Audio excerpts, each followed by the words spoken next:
Sa araw na to, yung target kong makunan is yung red squirrel. Yung red squirrel kasi, hindi kasi yun available sa atin, kaya sana makakuha ako nito. Matagal ko na kasi yung gustong makunan, ang problema, hindi available sa bansa natin.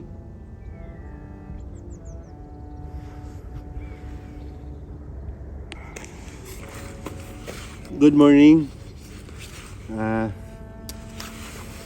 Mag-birding na naman tayo kasi wala tayong magawa. Sunday kasi ngayon.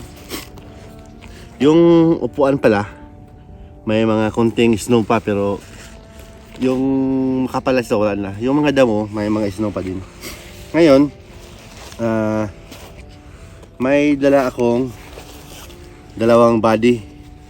Itong isa D500, tapos itong nakasalpak yung yung Z C62. Subukan natin. First time ko itong gamitin sa birding ngayon, yung C62, kasi subukan natin kung okay ba. Sabi kasi nila hindi daw maganda sa pang birding, pero subukan natin. Itong C62 may siya, adapter FTC to, tapos yung lens na 500mm.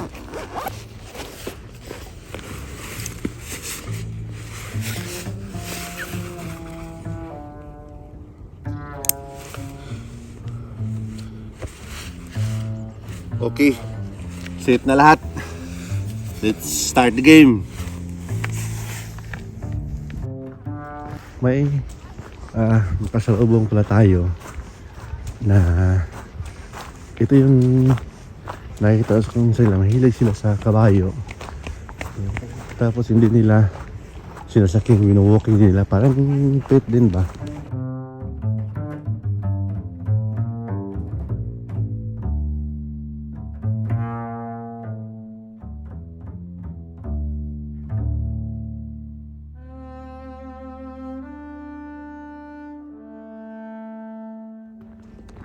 Ito yung dati nating dinaanan last video natin, yung frozen frame. Ito yung paligid na puno ng snow, yung kulay puti lang siya. Ito lahat dito. Ngayon may mga yung dahon may mga snowflakes pa rin siya, pero konti na lang, nakadikit lang sa dahon, hindi yung katulad dati na puti talaga lahat.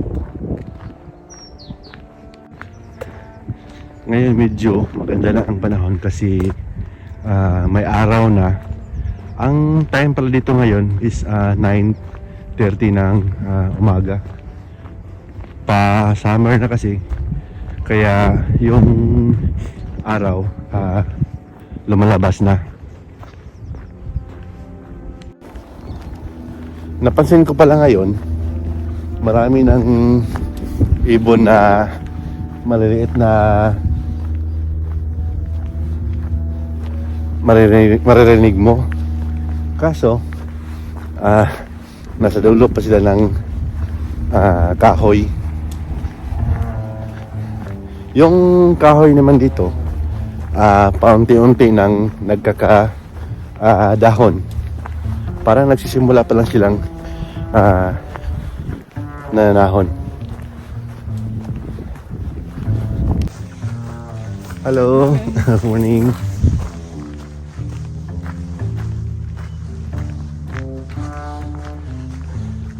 Ang ganda ng mga aso nila.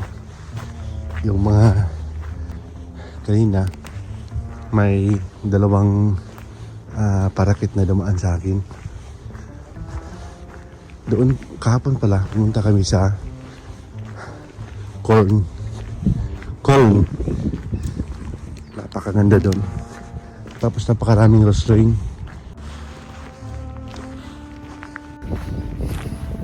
Dati dyan banda yung Diyan nakahoy yung buzzard. Andun din siya. Andun din yung buzzard. Akala ko buzzard. Dove pala. Pero ewan ko anong klaseng dove ito kasi napakalaki.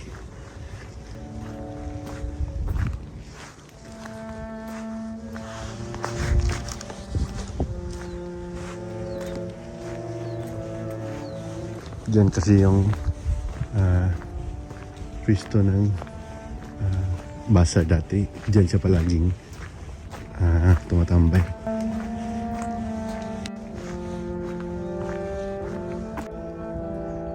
Dito din na area, maraming robin dito at saka yung bloated. May squirrel.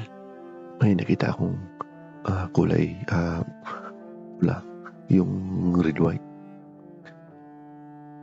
Sana hindi yan aalis. Swerte naman ito. First time kong makakuha nito. Sana makunan ko ng maayos. Lahat. Andyan siya sa sanga. Hindi gumagalaw. Sana hindi ito aalis.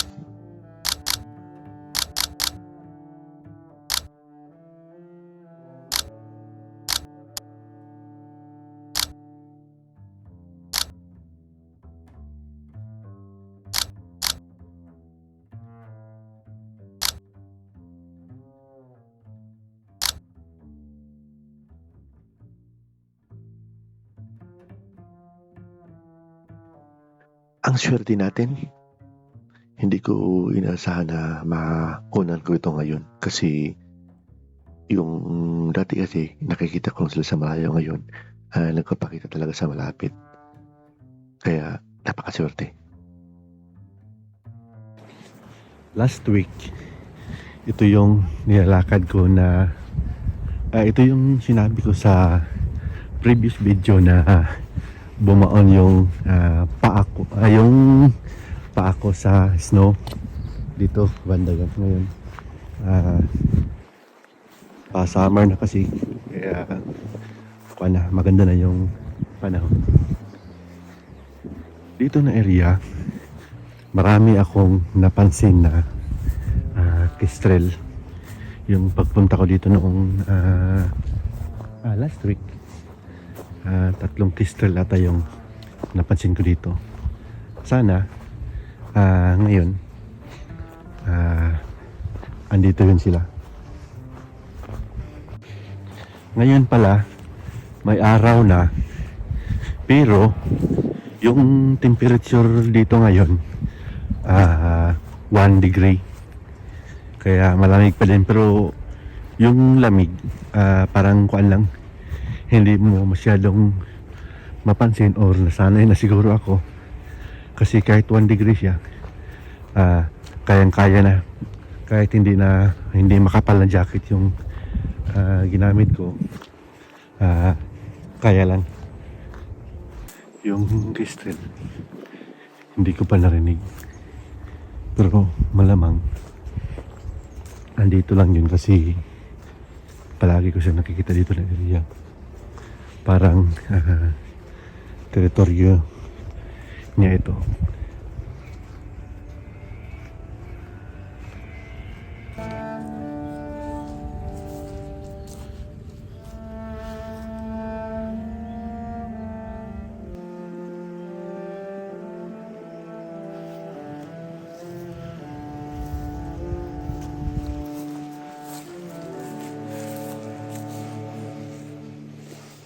Parang huli na ata ako kasi tanghali na, busog na yung mga ibon, lalo na yung kestrel.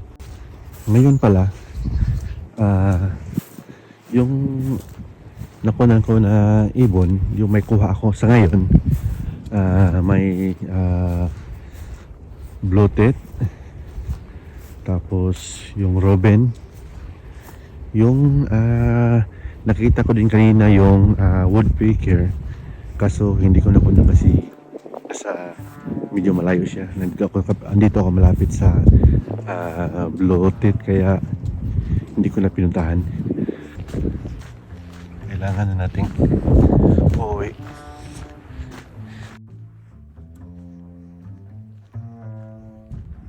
Gusto ko talagang makakuha ng owl dito. Kaso hindi ko pa ma-tsimpuhan. Yung kahit man lang yung ano ba yun? Gray owl. Kahit yun man lang. Napakaganda nun. Wala pa ako nun.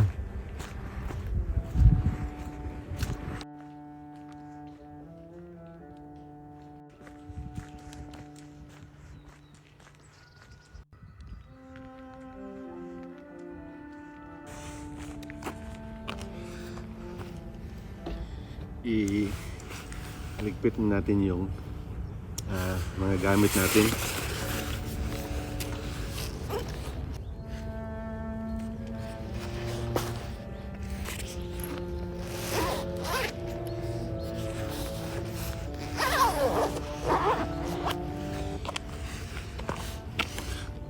Kita-kits next upload.